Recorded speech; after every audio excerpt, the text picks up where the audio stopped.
Oh boys, how you doing? Before we get into what I just shot for a video and I piece it all together, I'm going to start this off by saying thank you very much. I didn't announce it very loudly when we passed that 400 subscriber mark, guys, here at the Crusty Old Crow's channel, and I should have. It's just that we were having the ups and downs on the channel. We were going from 390 something to 4 something, back down to 390 just for a minute there. And so I waited out, and then life got a little hairy.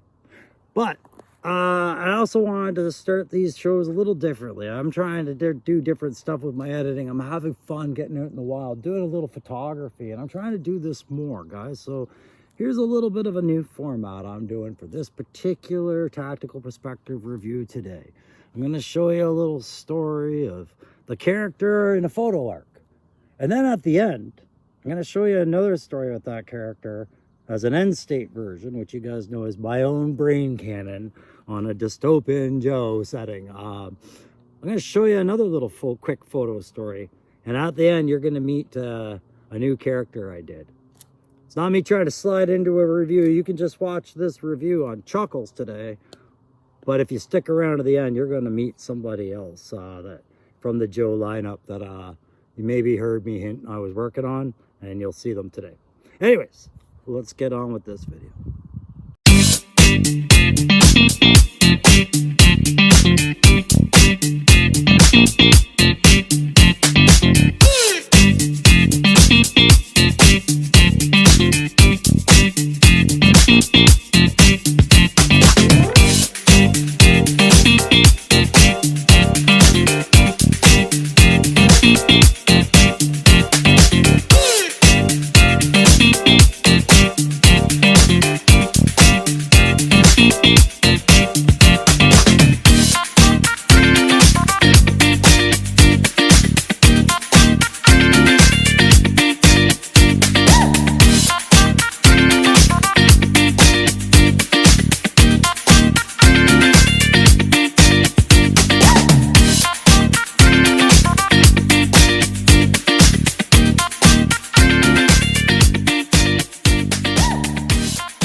Oh, well, there you are. Hey guys, Crusty Old Crow out here in the wild again today, because it's just the first sunny day we've had in a few here in Ottawa. It's been raining like nothing, and haven't been able to get out as much as I wanted to. But the last time I did, you know, I brought some figs out with me, and I did a little scene to show off some guys, right? And those guys are going to get their own little exposure. I'm talking about my winter lowlight, my McVenner. I already showed my Sergeant Savage in that video, my idea for Sergeant Savage anyways. But in between all of that, while I was getting some other figs ready and finishing off some projects and banging out some deals for coming up on Joe Fest, can't wait for that, I dropped the package off on the table for the wife, I thought, and spent the rest of the day bashing on, and I was in a terrible mood, man. It's been a rough go these last several weeks. Terrible mood. And then my wife's like, "This is in my package." And I looked at it, and it was from down south 77 down in Tennessee. Good backyard battlefield bro that he is. He shocked me. He got me good. He knew the old crow needed a smile, so he sent Chuckles. How do you not smile when Chuckles is on your doorstep? What do you hate irony?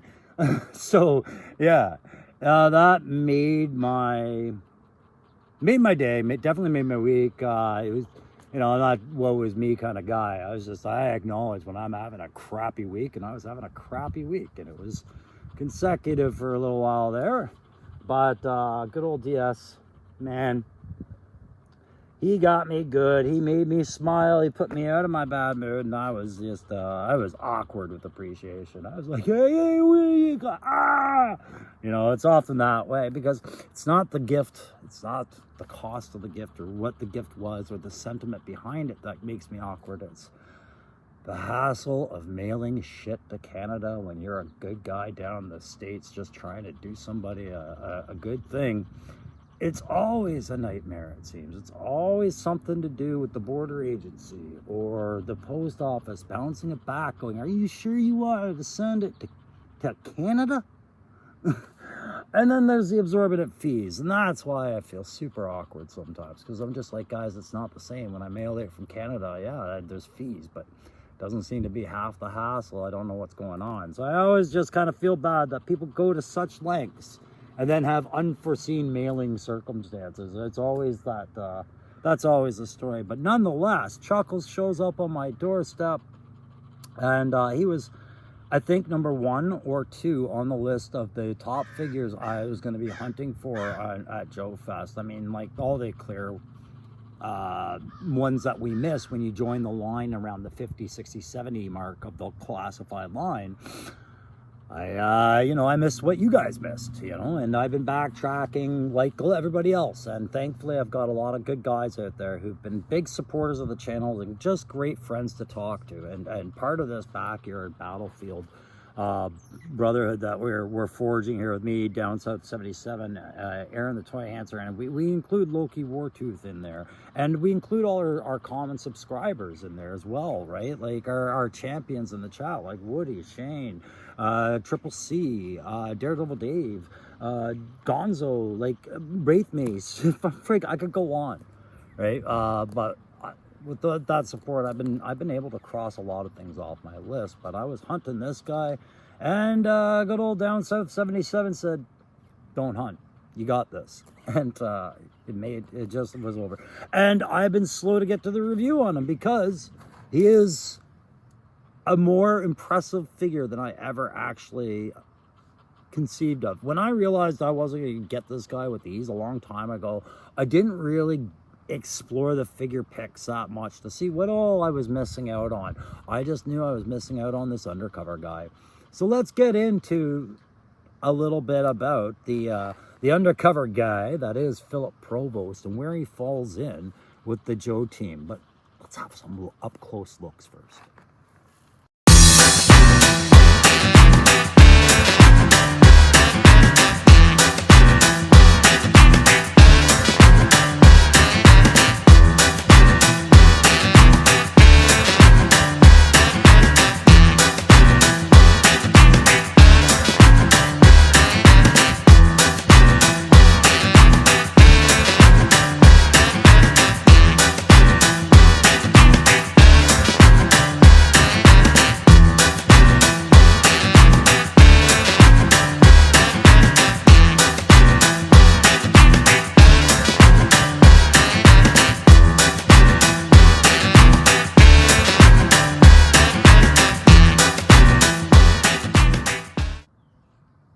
So, ladies and gentlemen, allow me to introduce you to Chuckles, also known as Philip Provost.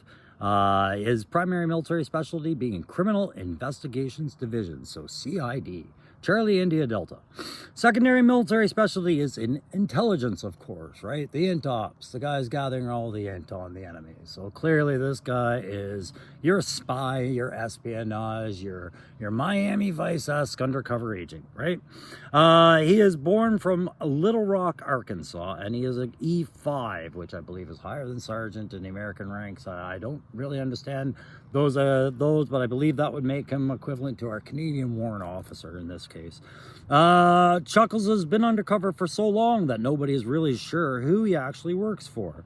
He got his start in hole and corner operations at Southeastern Insurance Group in Fort Lauderdale, where he still feels he owes his main allegiance. Chuckles is a man's man, every CID boy's favorite companion, not just because of his jocularity or his perseverance in the field, but because he is so conscientious about keeping his cover that he'll volunteer for missions that nobody else wants to go on. It goes on to say on his file card, which you guys know I'm reading from right now, the golden rule of every G.I. Joe and Cobra character in this line is that original first print file card that I'm reading right now. And it does go on to say Chuckles' natural likability is his greatest asset. He can sit around all day with a bunch of Cobras grinning, cracking jokes and punching shoulders, all the while wearing a miniature transmitter that is being homed in on by the Joe team. Chuckles is aware of the consequence of being found out. He's also confident in his ability to fight his way out of any situation. All right, and that was fun to do while I was trying to keep the wind from blowing this all over, right, guys? But yeah, we have Chuckles here. I'm gonna do my standard tactical perspective on this guy. We're gonna do that head to toe. I'll flash some images up here clearly at some point, or I won't. I don't know. You never know what I remember to do before I send on these videos.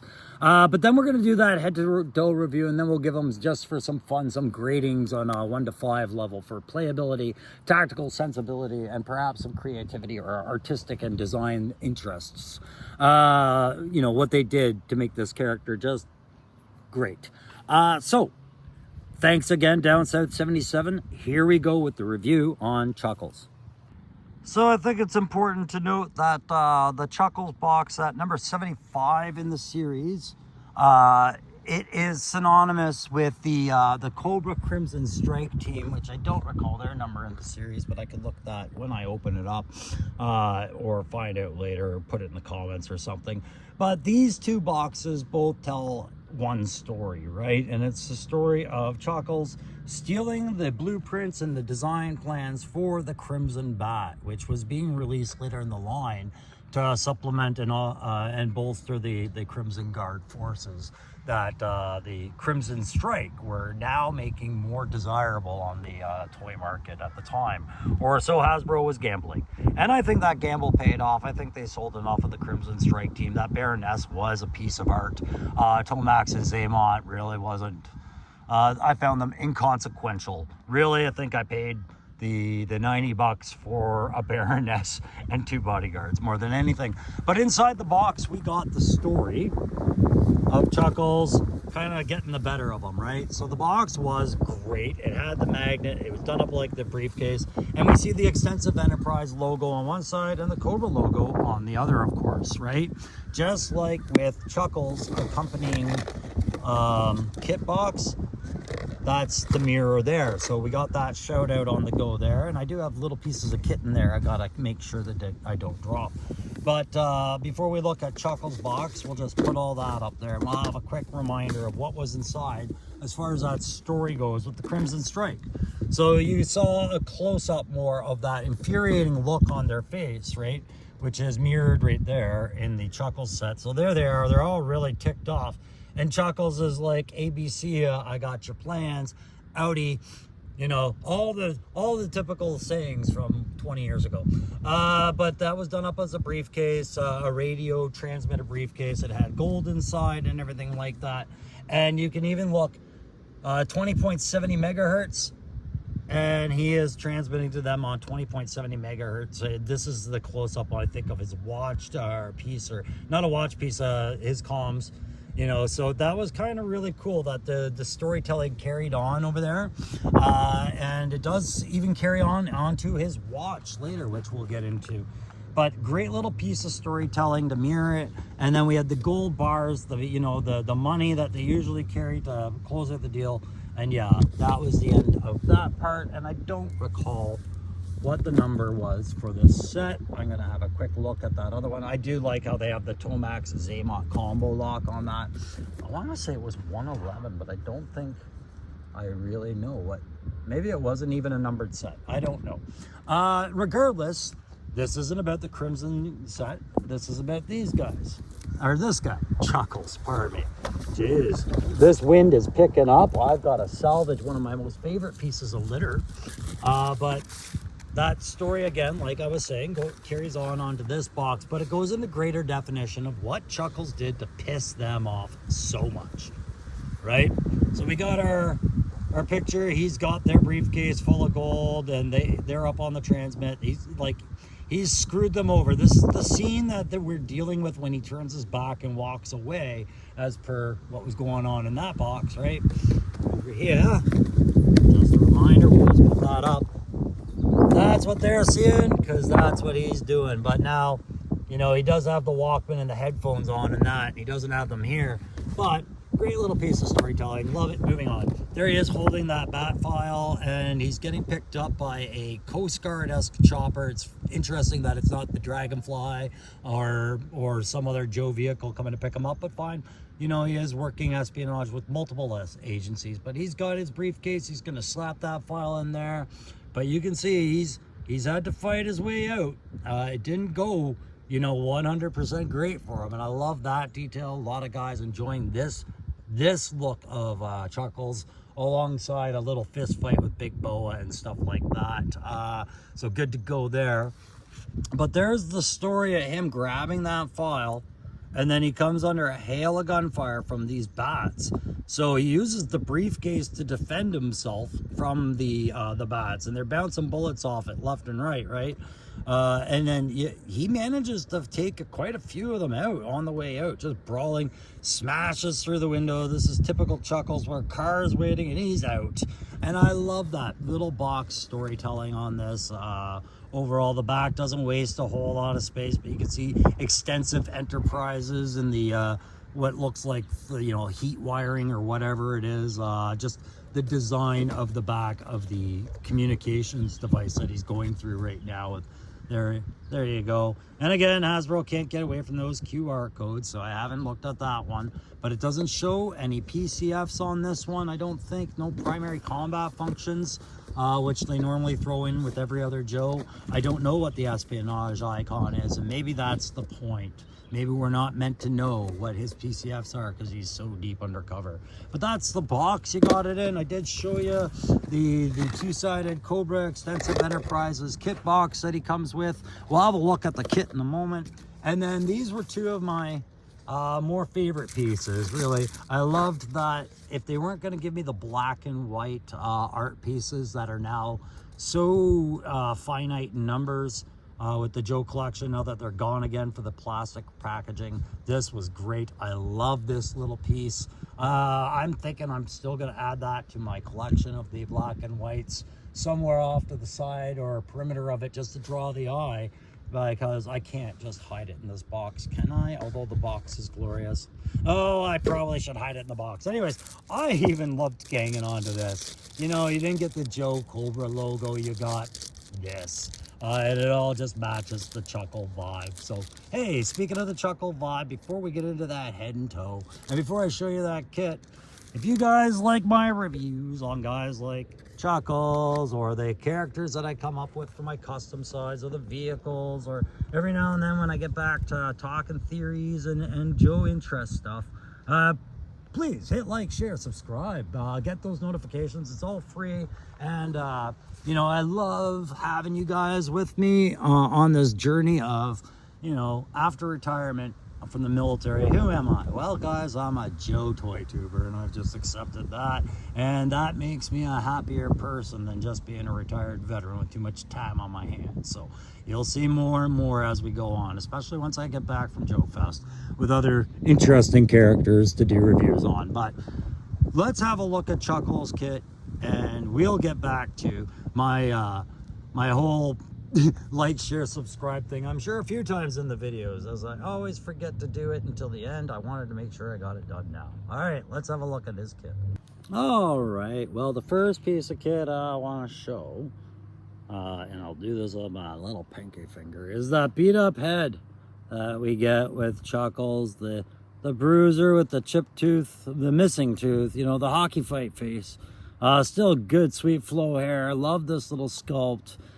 Such personality ad, of course, and I'm sure a lot of guys probably have this head on their Chuckles at all times because it's a really great storytelling head, of course, right? And I do appreciate it, but it's nothing really in the storytelling, of course, if you don't switch the hands out for these here brass knuckle, you know, mustache dusters there.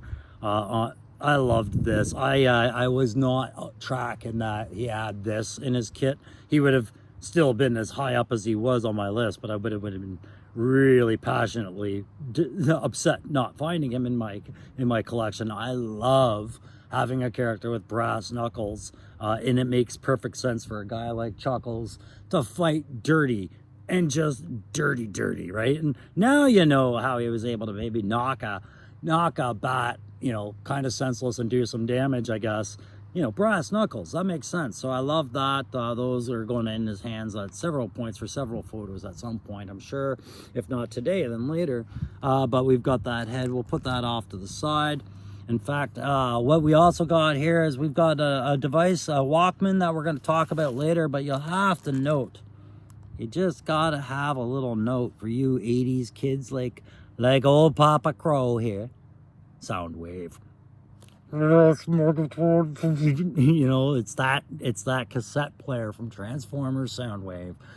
You just wait for him to eject his little monstrosity animals out of there, you know, that were actual cassette tapes. Oh man, data technology is beautiful, isn't it? And still threatening as hell. All right, so well, that clips on to his belt. We'll do that now. I'm going to get these heads off out of there for now. We'll switch them up in a little bit so we can get a better look at those on there. And I'll talk about the pistol and knife briefly because they're just like any other pistol and knife. But there you go, guys. The little Walkman clips in right on the back belt, right there. And he's good to go there. Now he's got his standard issue, little 9mm Browning-esque kind of pistol firearm there. Goes into that nice dark brown leather patented chest holster. A lot like Tunnel Rats, but this one formed for a pistol, not a revolver, which is great. And then we've got his simple hunting knife, which goes into his more of a custom woodsman handcrafted leather sheath. I like that. We'll just slip that in there so I don't lose that, like I just did the briefcase, which is good. We're almost at the briefcase, you impatient piece of kit, you. The lei, of course, would go around his head. You don't have to remove the head to get it on there, but I don't really like the lei on him. I find it kind of sits weird. And you have to, there is a front and back side to it, but there, we'll leave it on there for now until I switch them up later, just so I can move us on to the briefcase, and then we'll do our head to toe because we'll have covered the kit by that point. So this briefcase, I have to be very careful in opening, guys. I am going to open it and lay it out in front of you and show you everything else that he comes with. So we'll just move him back, make sure that beautiful little Hawaiian floral print mat stays there that they were so kind to provide us with instead of the G.I. Joe and Cobra one. And I will try not to explode this case into the grass I'm sitting on. There we go. So, dumpity dump into my hand. There's your briefcase, guys. It's a nice old 70s beat up leather traveling case like a salesman would have. Archie Bunker had this in his closet, you old bastards. Yeah, it's in your grandfather's closet. It's from the days he was courting your grandmother kind of briefcase, right? Nothing identifying about that, except that it's probably the last of its kind and therefore the most identifiable piece of kit you could find in an airport. But we'll leave that open as I slip things inside that belong inside. We'll leave that right at his feet, and let's go with his funky ass sunglasses. Nothing special here, guys. Just standard black rim, silver lens sunglasses that sit over his ears. I have not done any kind of heat treatment to these. I can see that they are kind of a weaker fit, but they fit. I haven't tried them on the other head, so let's do that now. We'll grab old beat up Chuckles and we'll grab these sunglasses and we'll have a look and see if they fit on that head. So bear with me, guys. Yeah, I guess the way as I see it, if Chuckles can be okay showing off his bruised and damaged face, and I can show off my old one, don't need to be wearing sunglasses the whole time. Plus, need these old sparks to investigate some of this fine-ass kit. This deluxe figure, number 75 in the line, is coming with one of the things that was missing, I find, from these deluxe sets is a little layout like they have on the back of the Joe boxes where you can see your piece count and you know what to expect for what it's supposed to look like or how it's supposed to go. You're kind of missing that with this one. So I had to take it on good faith it was all there and then go on to Hasbro and look at the piece count in the photos they have, right? Just a small critique for just, you know, expect not to see anything, a diagram on here to say, yeah, he comes with binos too. Did you know he came with binos or the cassette player from this photo? No, you didn't. But he does. I showed you that cassette player really quickly. We're going to look at that again when I get to the headphones. But here's the binos that I thought I lost not 5 minutes ago. Nice little black, humble spy binos that clip onto his belt utilizing a little clamp system on the back. That's how in transport it got brushed off because this little piece, I'm sitting there going, okay, but guys, why did you choose this for the when you've been using a peg for guys like Duke and everything like that?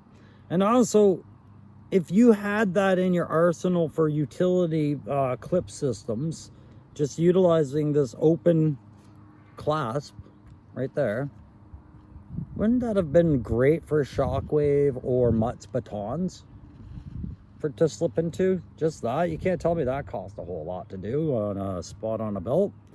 You know, that would have been great for the batons that those two carry. And any future would have also been good for some nice knives that came with troops that you just had extra kit on, snow serpents. But anyways, I digress. It's not Chuckles' fault he's got that. There we go. So you can see during my little transition between scenes, I did put on those brass knuckle fighting fists, right? And that face that we all love, the beat the crap. It kind of looks a little like Woody Harrelson in a few different movies there. But yeah, I switched that kit up, and so we've got the binos on there. Pardon me. These bases never come with the figures, guys. I just picked these up from wherever I can find a base that works with the figure. These ones, they're okay. They're about as good as any other base I've seen. I have not found anything great in the way of figure bases that are just amazeballs, except for the jumping display 3-bar clamp system, elevating ones that I have over inside. So yeah, you can see also this watch. I'll talk about the watch on there. It's got a little countdown on it, eh? Let's see if we can angle that properly. Little countdown. Looks like something's about to blow over at Extensive Enterprises. Maybe left them a little prez, right? Little present for Destro, Baroness, Tomaximant, all the Crimson Screwheads. Anyways, there's your back look. You can see his belt gets quite busy with that Walkman on there. Where is that sound wave? That's a terrible sound wave impression. Crow, don't ever do that again. What's that from? Don't ever do that again. Tell me in the comments what movie is that from. Who said it? There you go. Yeah, I can play that too. Pop Blender, 3-star. You sons of a... Anyways, there's the headphones. Great little old-timey 80s. The OG cassette player headphones that came out when Soundwave and G.I. Joe were coming out back in the early 80s. We'll put those on. They have a forward slope for them to go on, so I just like to put them on whatever way because I don't really care for them. I think they're a great accessory, but I'm just going to have them around his neck. There we go. Got him around your neck, Chuckles. How you doing, guy? You all right? You got the shit kicked out of you. You okay? Yeah? All right. Let's talk about some more of his kit.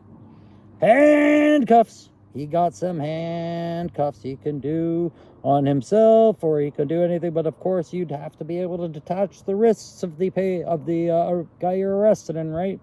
It's got to be a Joe fig that you can take the wrist off, or some 6-inch you can take the wrist off. But you can cuff them, and those go nicely into that there briefcase. Yeah, and he's got... Oh, geez, get him on there.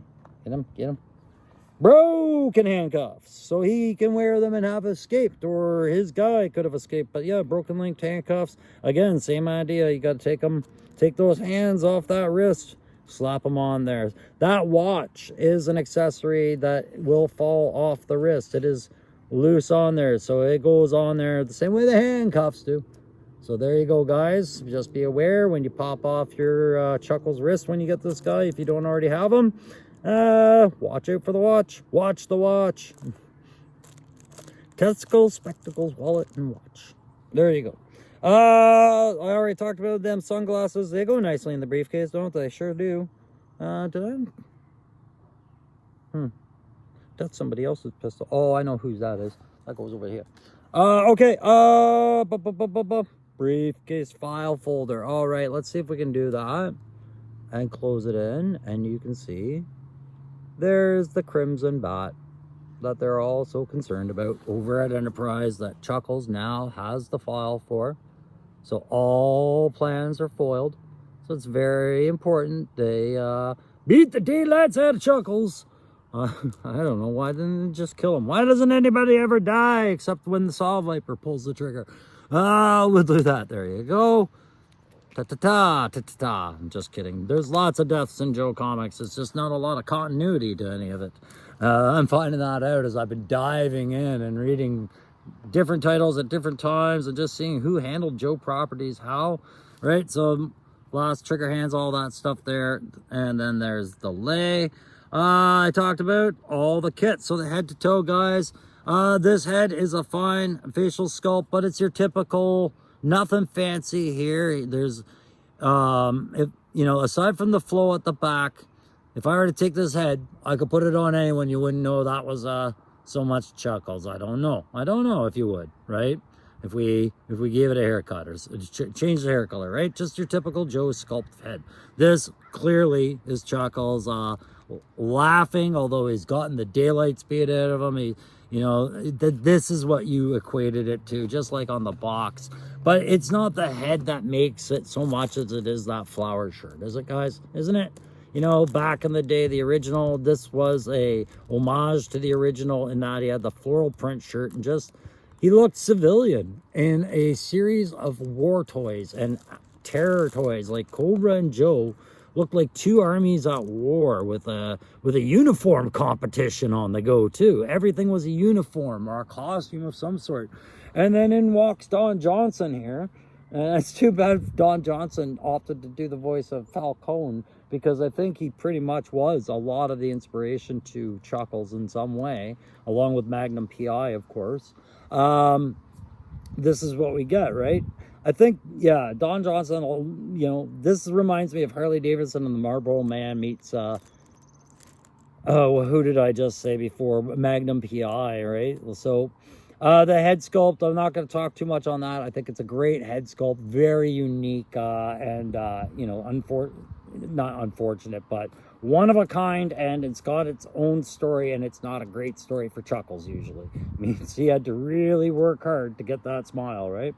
That chest rig covers up that shirt, but not takes away from it. And if you pay attention to the shirt, what we're looking at is very similar to what we got on that package. The little nod to this stuff, we've got the pink flowers, and then we've got some green leaves. And that's all it is, repeated, flipped around over and over that blue shirt. Very simple design, but man, does it ever work for that shirt, right? Like, man, I feel like whoever designed Chuckles' shirt probably had a good career in designing some men's clothes for a certain period in Hawaii, for sure. Moving down, you'd get that full butterfly chest articulation and abdominal crunch because he has nothing in his way as far as secondary layers and kit. Oh, see, look at that. There goes the binos, thankfully. They fell right under. I'm just going to put them off to the side back in the briefcase. I'm also going to get rid of these headphones before something bad happens there. And you might as well take Soundwave Walkman, go with it. There, now I know nothing's going to fall off this sumbitch. All right. So he's got his Joe communicator on his belt because they had to have that on there. That's, I think, the most modern looking thing besides the pants on him. But I would have to have the old figure on hand or a picture of it, and I don't right now. Nonetheless, I like the whole torso design. I love the arm design. I like that they didn't try and give him tattoos because that wouldn't make sense for an undercover guy to have such distinguishing marks. There's really nothing distinguishing about this guy besides his face. He's as pretty as a torn sneaker right now. He's got them pectoral muscles hanging out. He's his own personal nod to CoverGirl. He's like, look, I can do cleavage too, lady. You know, it is what it is. Torso's fine. Belt.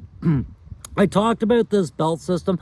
I like these little accessory pouches on there, but now he's getting tactical stuff in there. You know, it's just probably lock picks and little things like that. I don't mind them on there, but this whole belt system, While I like it, it's not the strongest pin set. It's not the strongest clamp set. A brush with something just slight could knock it off your shelf, or if he were to fall off your shelf, the impact could cause those things to splay and go flying into a vent somewhere. It's a little concerning, but again, this clasp design that they have, I would have liked to have seen that on Shockwave and Mutt for sure. The pants are your standard army pants. I'm sure we've seen these on a few different characters. He almost looks like he's been borrowing Lady J's pants back when she was a little bit chubbier and just saying, fuck it, I'll wear those. Pardon my language. All right, and the boots, very humble boots, just standard military covered. I'm not sure, but we have seen these boots on other characters before. I am almost 100% positive. You know, this is probably one of the more unique characters as far as color sets and features that I appreciate. Sometimes the color sets in Joe don't appeal to me, and I use the Techno Viper as the prime example, and sometimes they appeal to me when they don't with others, and I'll use the original Alley Viper as the next example to that. Chuckles was one of those ones where as a kid I didn't really care too much. He didn't really fit in with my army. He didn't have cool guns, and the idea of him being an undercover guy, I didn't find out really much about it without the cartoon, and I don't think I ever really had Chuckles, but I knew people who had them, and I didn't care that I didn't play with them and things like that. But now, as a grown-ass man, with you know, a whole new respect for these jobs titles and what's involved, especially intops and espionage and things like that, yeah, Chuckles really stands out as a very unique character in a line of characters that are unique unto themselves. So he's doubling down on that. And you know, I didn't talk about the lay because he gets laid all the time. Ha ha ha ha ha. Oh, I can't even put that back on his hands. I don't want it on his neck. I just don't want to lose it. I think I've covered everything I want to talk about. So we're going to go into the whole grading system now. And, you know, we've got to just treat this guy as a zone separate issue, right? So for a play grade, because this is a deluxe, it's not just a deluxe, it's whatchamacallit, exclusive fig. They really throw a lot in there. You can pretty much have Chuckles tell any story you want between the briefcase, the weapons, the faces, the fists, the brass knuckles, a Walkman, a binos, you know, the file. All these things lend to great storytelling, and we all appreciate that. And I didn't mention that the Walkman headphones were stored in a separate box, gentlemen. At the same time, it is all uniquely his own kit, with the exception of the pistol and the knife and the binos. You know, this is all synonymous with the character of Chuckles. You're not gonna piece it out amongst it all. So the playability is just great for Chuckles, more or less, which is fine. It's just I find some kits have advantages for other characters, and with the kit they provide, and we see that on the line. If you're wondering why the Cobra Stinger as a missile system has a step plate on the back, because you didn't actually listen to the Hasbro Pulse discussion while it was being shown, such as being repeated over on a certain other channel that's trying to salvage themselves.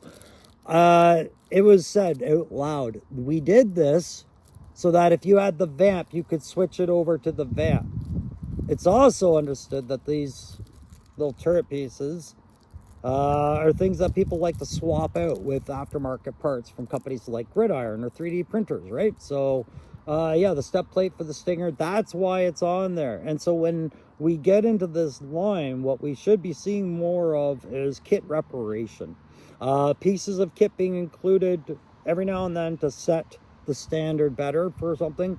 So if it's say a repaint of a new stock, or maybe they give them a different silencer that doesn't look like a goddamn radio, right? And maybe they phase that out and they equip it, you give you extras so you can give them to the other guys that had that shape of silencer, right?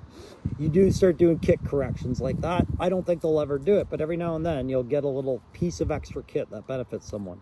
Where did your snow serpent knife end up if you got a snow serpent, right? Because it wasn't in any kind of sheath. So the playability grade, I got to give this a solid 4.5 out of 5. The reason, no, I'm going to go 4 out of 5, pardon me. The reason it goes down by 1 is that belt isn't very strong to hold very small pieces of kit. The briefcase can't quite accommodate everything, but it does accommodate. So yeah, 4 is a strong enough point for the playability. There's so many little pieces to lose as you're switching out parts to make different scenes with this guy. That's got to cost it in the end, because they are such small and they don't connect very well to something that will hold them still. So enough on that. The tactical grade, I don't know. I've never been an undercover agent. I'm sure he's looking good. But he is dressed for undercover and he's dressed for a fight. So this must have been after he kitted up, having tricked everybody into thinking he was some sort of cruise ship terrorist or tourist, pardon me. And then suddenly, bang, I'm wearing a holster. Bang, I got a belt. Bang, I got a sheath. Bang, I switched my boots. Now I'm semi-tactical. So I'll just go with a 4 on tactical. He's got a lot of kit. No, I changed my, I'll go 4.5 on that. So 4 for play, 4.5 on tactical, because he's really got enough to really be the guy that he is being. He's a criminal investigations division undercover agent. So he looks the part and he's got kit for the part. I can't really pick him much on that. Creativity, you got to go back to the old times, the old days of the 80s. 19 we had to say dickety because Kaiser stole our word for 80. Simpsons. Yeah, it's that tribute to the, I guess, Rudette design, modernized with a sense of what the pants and the boots would look like in this era with the parts that they have, so they can get those reuses in. That's about as modernizing as they did for that. It wasn't because they wanted them to look current. It was because they wanted reuse. And that's, you can't tell me that's not the truth. But the torso completely, and the head, arms, sculpt, the figure itself, I think they did a brilliant job. The gold-plated watch, a little bit of style, a little bit of car salesman look to him with that watch. But I like the countdown timer. I love the shirt. I love the bruised face, brass knuckles. Hell yeah. There was a lot of creativity thrown into this, in how they loaded him out and how they presented it to you, right?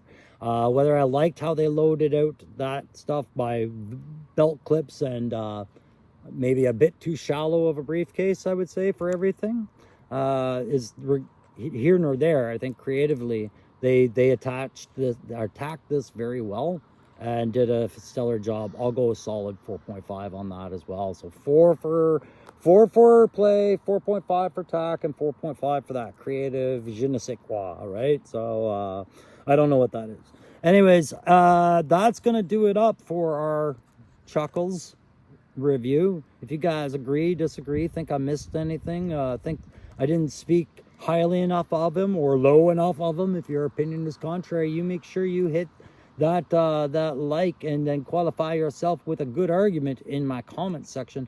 I will engage when I find time. But guys, just kidding around. I love doing this with you guys. Thank you very much for being patient with me while I work through some stuff. You can see I do get around to getting the videos out. It's just that my days have become very busy with a lot of other stuff. But as we get going, you'll see a new backyard, you'll see a new studio, you'll see a new crow, right? And it'll be the year 2 of the channel, which we're into now. I think year 2 of the channel. I believe it started on the 17th, or it starts on the 17th, but that'll be year 2 for this channel. And then we're going to celebrate that year by kicking it off at Joe Fest. But before we go to Joe Fest, tomorrow, Sunday, at noon, we're going to have Sunday brunch together, the 3 of us, at the Backyard Battlefield. So make sure you check that out. And I will be doing another Crow's Nest visit with a good friend of ours from the chat. We're hashing out the details right now, but you can look forward to episode number 2 of the Crow's Nest finally making its way out there. Of course, Legend series, my friend Tony in New York City, great photographer, great personality, great interviewer, and wrestling in impressions. He was, of course, my first guy I did that with, and I will be following it up with somebody else very soon. And I'll tell you right now, it wasn't Aaron the Toy Dancer, a 3-star. Those are my Backyard Battlefield bros, mega bros. Love this figure so much. All right, guys, that's going to do it for today. I will see you again very soon on the next Tactical Perspective or on the Crow's Custom Corner. Okay? See you then.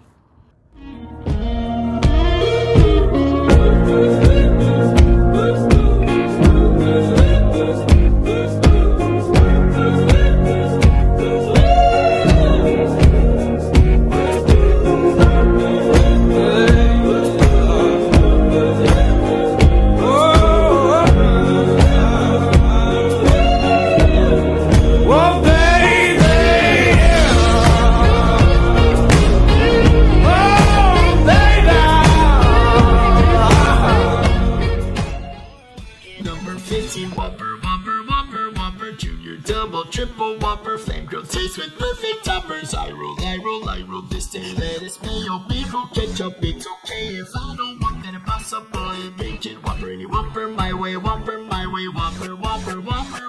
junior, double, triple whopper, flame grilled taste with perfect toppers. I roll this day.